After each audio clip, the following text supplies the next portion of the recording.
Back in the 1970s, when I was in the 5th grade, my buddy Jay learned how to make smoke bombs by combining potassium nitrate and sugar.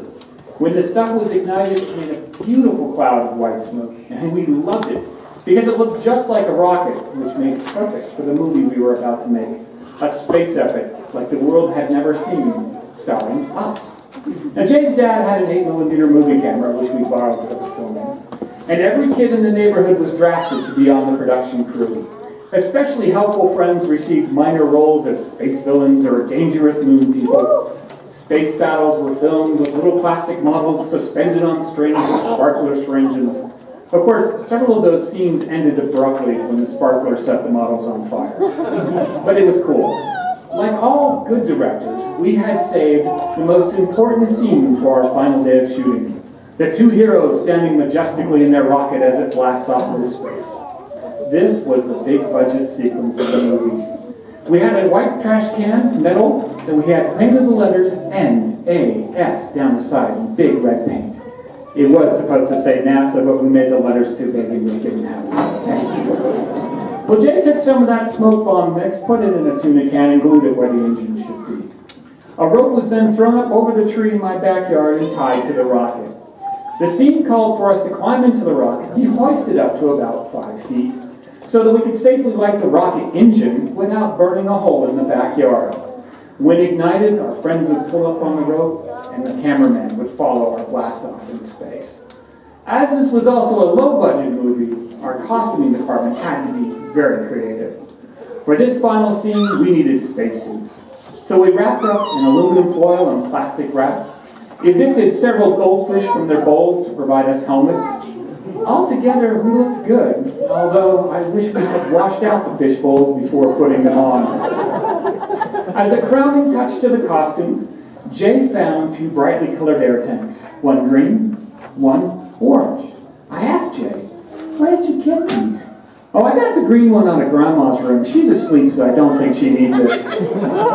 The other was in the garage. Since I was the colonel in the movie, I picked the orange one. So with our tanks attached to the spacesuits, we climbed into the rocket, were hoisted up, Jay lit the fuse, and we waited. One thing I wish I had known before Jay lit the fuse was he hadn't used a tuna can as smoke bomb mix. No, thinking go big or go home, he had instead filled up 8 huge number 10 cans of the stuff. Oh, and potentially the most important fact Jay failed to mention, potassium nitrate used in that smoke mix is the key ingredient used in making gunpowder.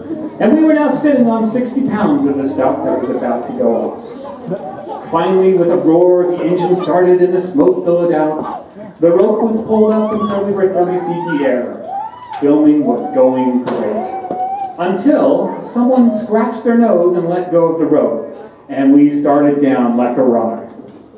But just as we were about to hit the ground at 2 feet, the rocket hovered for a second before blasting off in a huge plume of fire and smoke.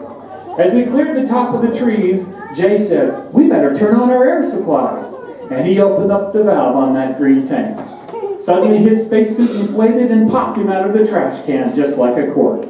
And he fell on the top branches of the tree just like a crazy Christmas ornament. By the time I opened the valve on my tank, the rocket was going so fast that we cleared a cloud bank at 20,000 feet. My suit ballooned up too, but I was able to hold on until the rocket tipped sideways and I fell out. Fortunately for me, green tanks are oxygen, orange tanks are helium. Instead of plunging to my doom, I simply bounced along the fluffy cloud tops for a while, coming to a stop flat on my back like an overturned turtle. And as I lay there in those clouds, I had only one thought. When she sees the lawn, Mom's gonna kill me. After a few minutes, an F-16 fighter that had been scrambled to investigate the UFO flew around me, and I could see the pilot just shaking his head as he flew away. By the time I'd managed to roll over and sit up, which isn't easy to do on a cloud, a helicopter pulled up alongside with my dad in the passenger seat. Boy, what are you doing?